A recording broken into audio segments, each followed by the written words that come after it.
This video is sponsored by Card Kingdom. To pre-order Tarkir Dragonstorm, use my link in the description.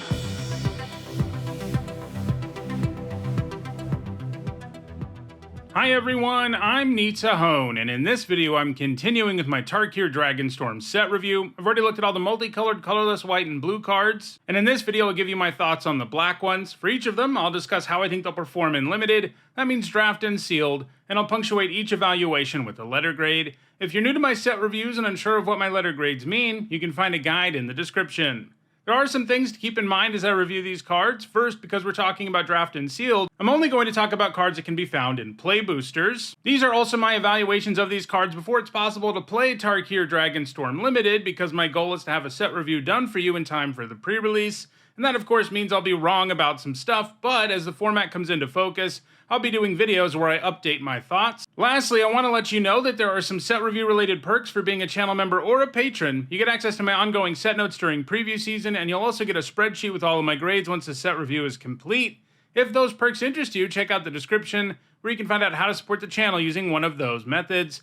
Alright, without further ado, let's dive in with a look at the black cards in Tarkir Dragonstorm. First up, we've got Abzan Devotee, which for 1 generic and a black is a 2/1 dog cleric at common. You can pay 1 generic to add white, black, or green, activate only once each turn, and you can pay 2 generic and a black to return it from your graveyard to your hand. So this fixes your Abzan mana quite nicely, and the fact it's recursive can certainly come up in the late game. Like, sometimes you really need a body and you draw a land, but if you have one of these hanging out, you can get it back and play it. It also kind of means that you have access to fixing in your deck, even if you mill this, which is something that some Abzan decks are going to do. This looks solid to me. I'm giving it a C.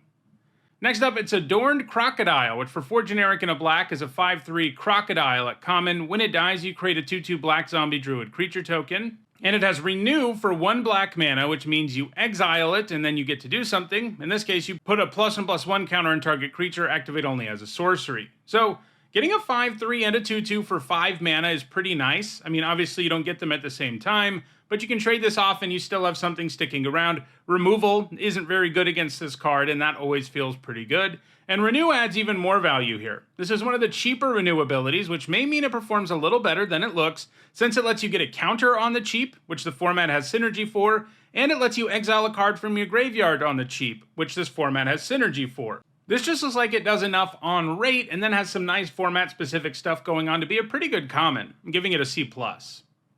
Next up, it's Aggressive Negotiations, which for 2 generic and a black is a common sorcery. Target opponent reveals their hand, you choose a non-land card from it and exile that card, put a +1/+1 counter up to 1 target creature you control.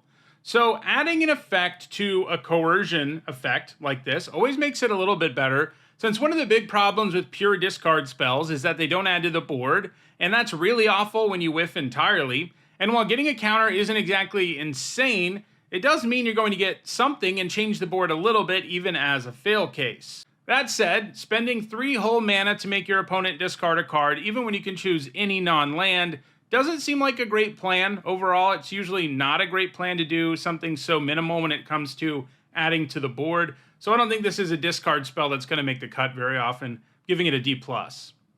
Next up, it's Alchemist's Assistant, which for 1 generic and a black is a 2/1 monkey at uncommon. It's got Lifelink and Renew for 1 generic and a black. You exile it and put a Lifelink counter on target creature, activate only as a sorcery. So a 2-mana 2/1 with Lifelink is a playable card, especially in a format with lots of ways to augment creatures, mostly with Renew, so the fact that the Assistant can also give Lifelink to other stuff later in the game is pretty sweet, giving this a C+. Next up, it's Alesha's Legacy, which for 1 generic and a black is a common instant. Target creature you control gains Death Touch and Indestructible until end of turn. This is strictly worse than the trick we saw in the last set, which also gave a +1/+1 counter, and that does make it substantially worse. While it's great that it can blank most removal and win virtually any combat, not leaving around a permanent buff does still pretty much limit you to what feels like a 1-for-1. Although it can sometimes blow out an opposing trick or wreck a double block. So it does still have that kind of blowout potential, and it's a good trick to be sure, but it is a trick. That means it's situational enough that it's not a trick you take super highly. I think it's probably a C. Next up, it's Avenger of the Fallen, which for 2 generic and a black is a 2/4 human warrior at rare with Death Touch, and it has Mobilize X, which means when it attacks, you create X tapped and attacking 1/1 red warrior creature tokens, and sacrifice them at the beginning of the next instep, and X in this case is the number of creature cards in your graveyard. A 3-mana 2/4 with Death Touch is probably a solid C. It's a fine stat line and one that many creatures just can't attack into thanks to Death Touch. In the early game, the Avenger probably isn't making many tokens, but during that time it has a very relevant body, and then in the late game it can make a whole lot of extra bodies when it attacks, and because it has Death Touch, your opponent can't put a stop to you getting all those tokens without giving something up one way or another. There are also lots of really great ways to take advantage of the tokens, in addition to the fact that they can just damage your opponent. The format looks set up well so that you can sacrifice them for value and things like that. So this looks really good to me. I'm giving it a B+. Next up, it's Caustic Exhale, which for 1 black mana is a common instant. As an additional cost to cast a spell, behold a dragon or pay 1 generic. That means you choose a dragon you control or reveal a dragon in your hand, and target creature gets -3/-3 until end of turn. So 2 mana for -3/-3 is already premium removal, especially on an instant. That's already at least like a B-. It makes it easy to trade up and has real 2-for-1 potential.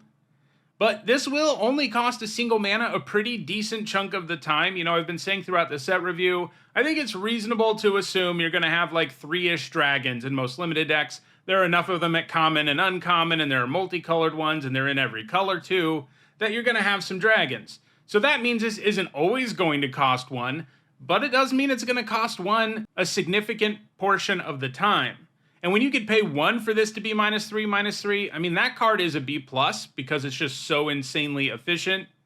I mean, there are 5 mana 3/3s in this format, ironically a lot of them are dragons, that you can kill for only 1 mana. Like, being able to do that is going to cause such a huge swing that you're just trading up in such a massive way that it's hard for your opponent to come back. And like, just killing a 4 mana 4/3 with this feels pretty good. So it's going to be really efficient either way you cast it, but it does get downright insane when it's only 1 mana, and it really feels like it should be an uncommon removal spell because it's so potent. It's probably Black's best common, giving it a B.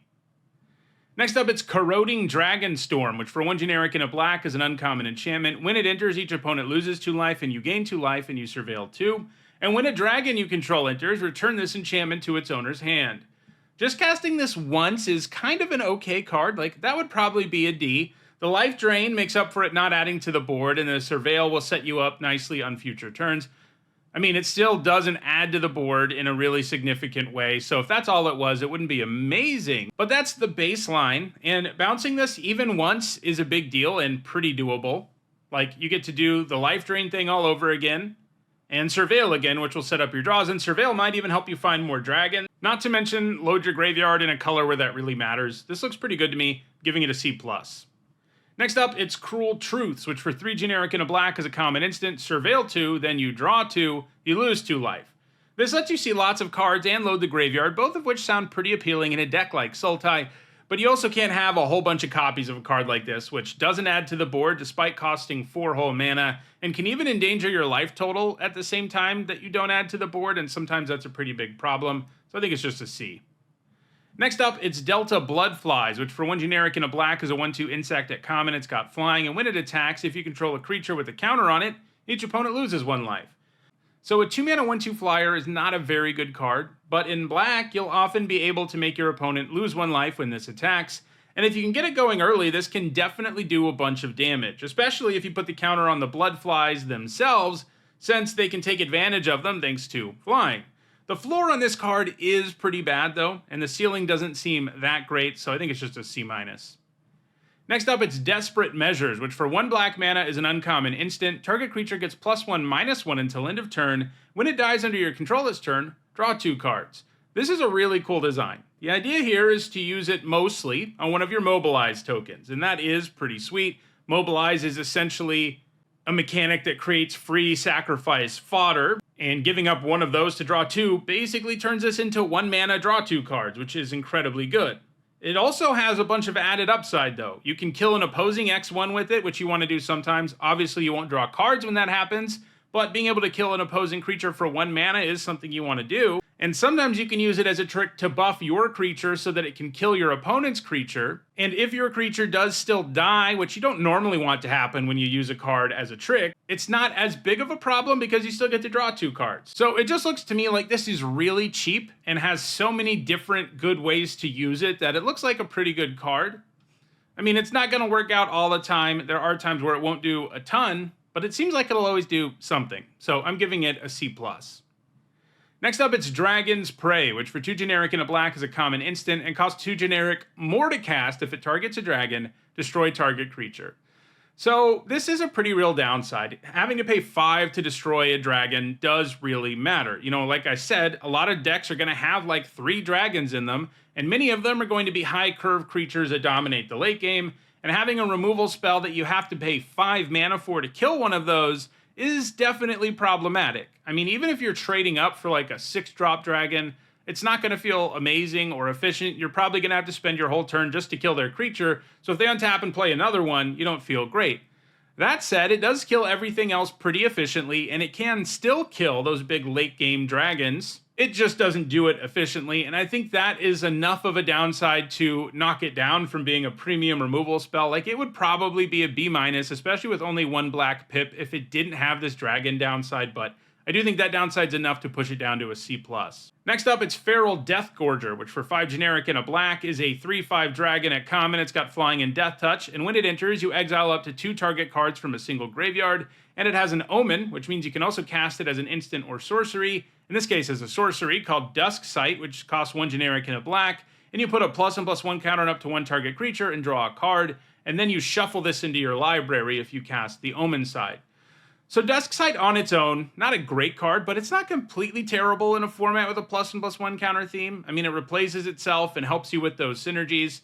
The creature side here, also not great. It's a lot of mana for a creature of this size, and while disrupting your opponent's graveyard can have value in the format, and you can even use it on your own graveyard if you have some payoffs for having cards leave your graveyard, it still feels like you're overpaying significantly for the Deathgorger. But part of what makes a 6-drop creature less good is that you can't do anything with it until turn 6, but with an Omen, that's not true anymore. So overall, this looks pretty solid to me. I'm giving it a C.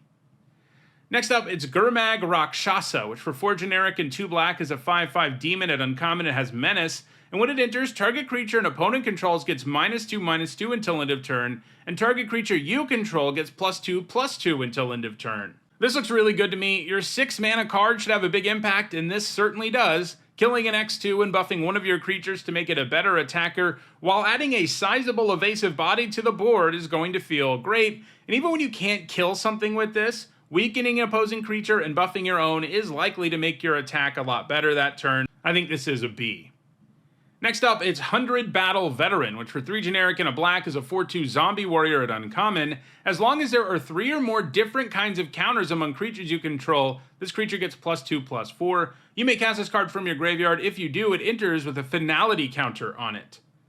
This is a really neat design, and it looks like a really good card to me too. Even if it never got buffed, I'd be in on a 4 mana 4/2 that I can cast from my graveyard once. After all, that's a very real 2-for-1, but sometimes this will be a 6/6. And when it comes back from your graveyard, it actually helps itself become a 6/6 because it will have a finality counter. So all you need in addition to that is a +1/+1 counter, which seems really easy in black, and maybe a keyword counter, which certainly seems doable in black. This isn't going to be a 6/6 all the time, even when it comes back and has a finality counter on it, but it's gonna be a 6/6 in many situations. And like I said, the baseline of 4 mana 4/2 that I can cast from my graveyard once is already a really good card. You know, I don't like the low toughness on a 4-drop, of course, but the whole I get a whole card of value back out of this helps overcome the fact that this dies to like Caustic Exhale, for example. So this looks really good to me. I'm giving it a B.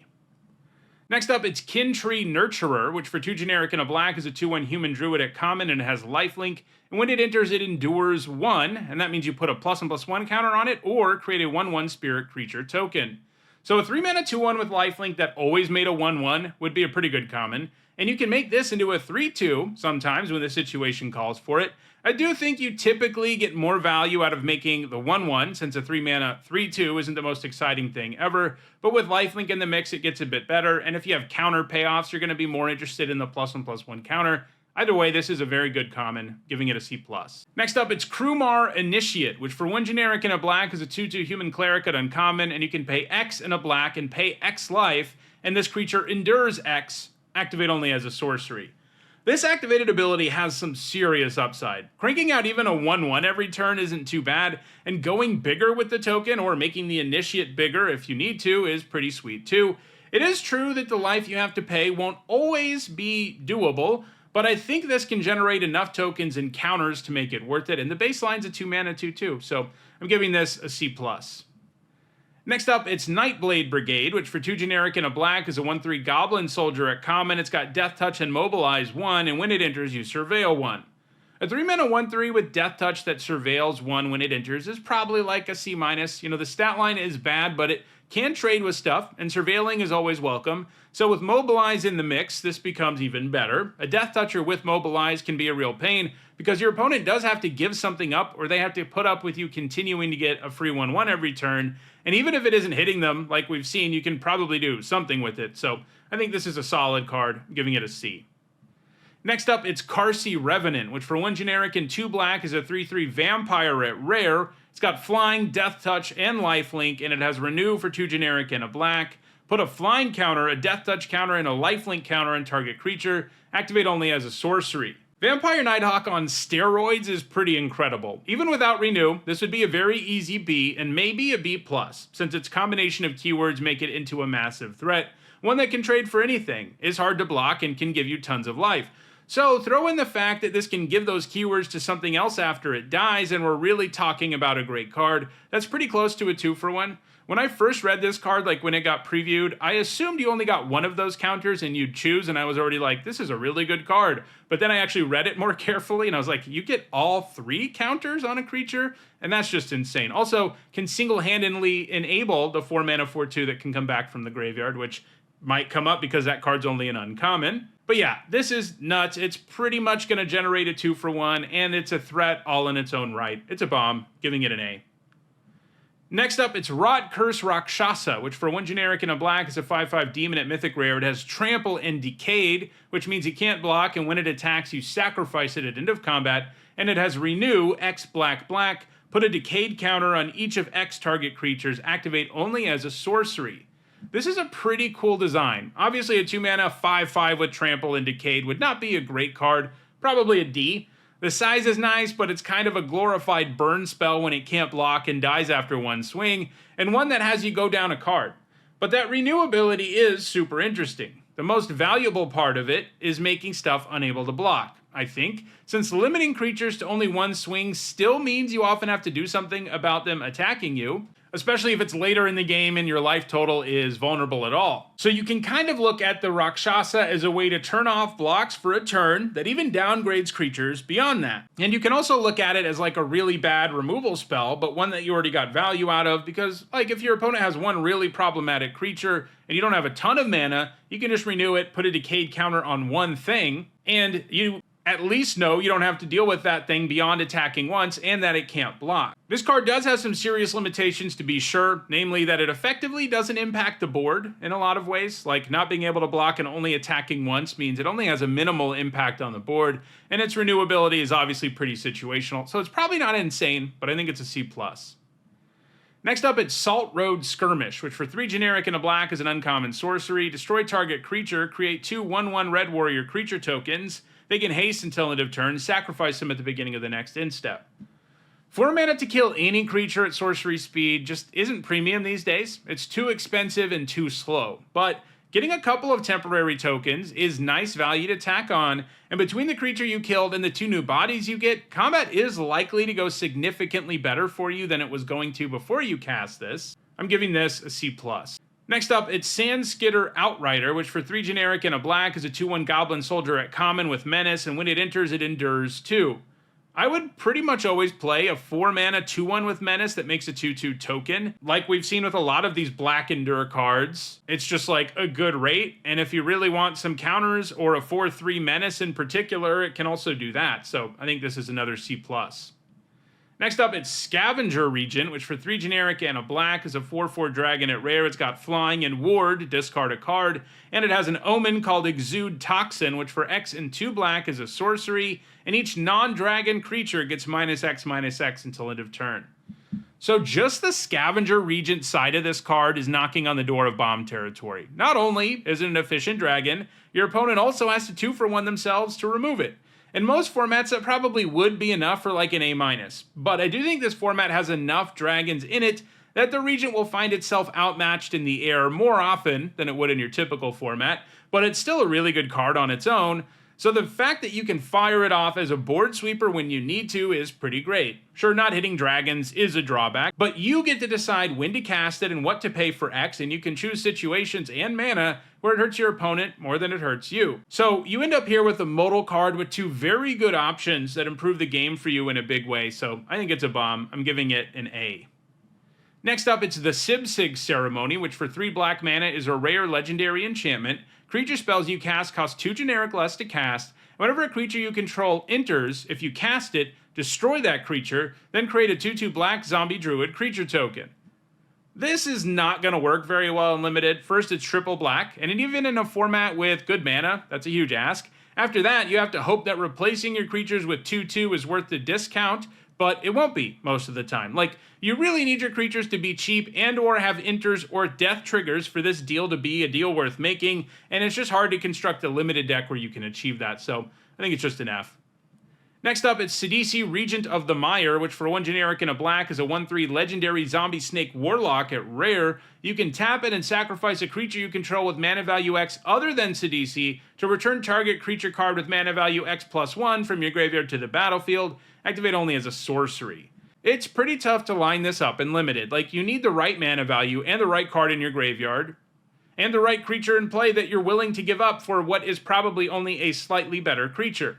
Sure, it's a 2-mana 1/3 that will occasionally give you some upside, but I think even in a set with a graveyard theme, this upside is really inaccessible, and this is just going to feel like a 2-mana 1/3 a lot of the time, so I think it's a D. Next up, it's Sinkhole Surveyor, which for 1 generic and a black is a 1/3 bird scout at rare. It's got flying, and when it attacks, you lose a life, and this creature endures 1.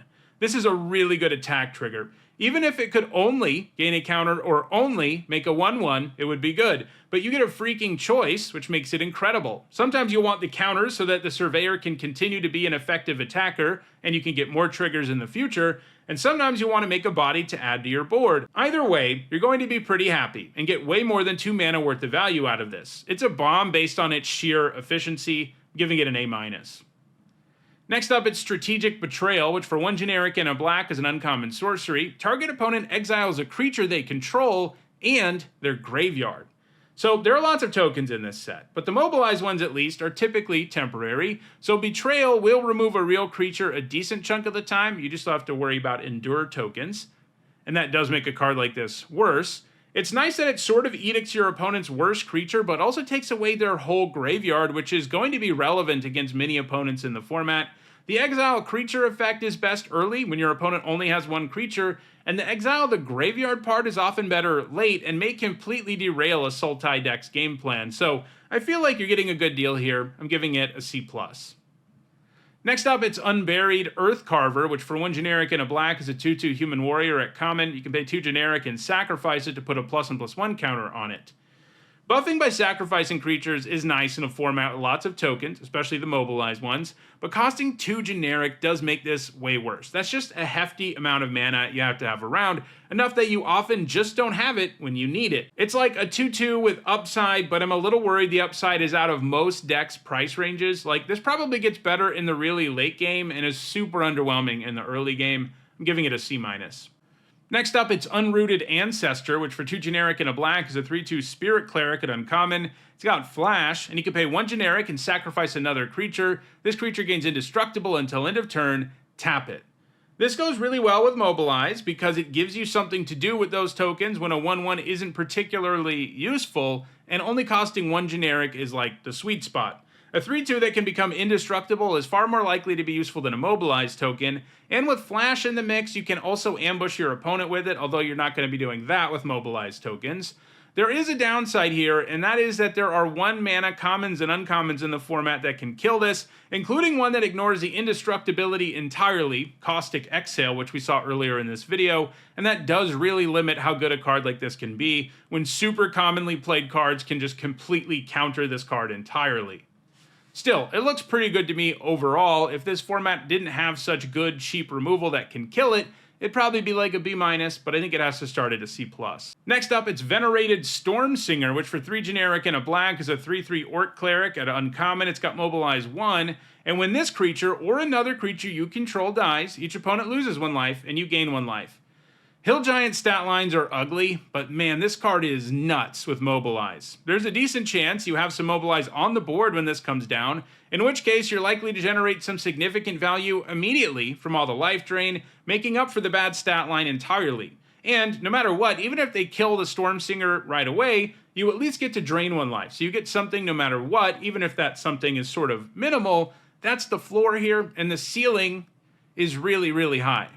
And obviously it has Mobilize itself, which can also create problems, and it means if you turn it sideways, your opponent is going to be losing at least a couple of life no matter what they do. So this looks pretty good to me, giving it a B-. Next up, it's Whale of War, which for 2 generic and a black is an uncommon instant. Choose 1. Creatures target opponent controls get -1/-1 until end of turn. Return up to 2 target creature cards from your graveyard to your hand. So 3 mana for an instant that gets 2 creatures back from your graveyard is often a solid playable in most limited formats. It's the kind of thing you don't really want in your opening hand, but can really help you win longer games by generating a nice 2-for-1, and in this format, creatures leaving the graveyard has even more upside than normal. So adding another mode to this already fairly playable card is pretty sweet, especially because that other mode can be good early. Like, if you can pick off 2 X1s with this in the early game, you probably will. And there are some situations where you can just destroy most of your opponent's board with it. I think this is a C+. Next up, it's Worthy Cost, which for 1 black mana is a common sorcery. As an additional cost to cast it, sacrifice a creature, exile target creature or planeswalker. This looks really well positioned here between Mobilize and Endure. Now, to take advantage of Mobilize, you do need to have the creature token make it to your second main phase, and that's not guaranteed, but I think you'll be able to pull it off enough for Worthy Cost to feel pretty good. If you're giving up a temporary token and only paying 1 mana to exile an opposing creature, you're doing an amazing job. And that's without mentioning other good sacrifice fodder in the format.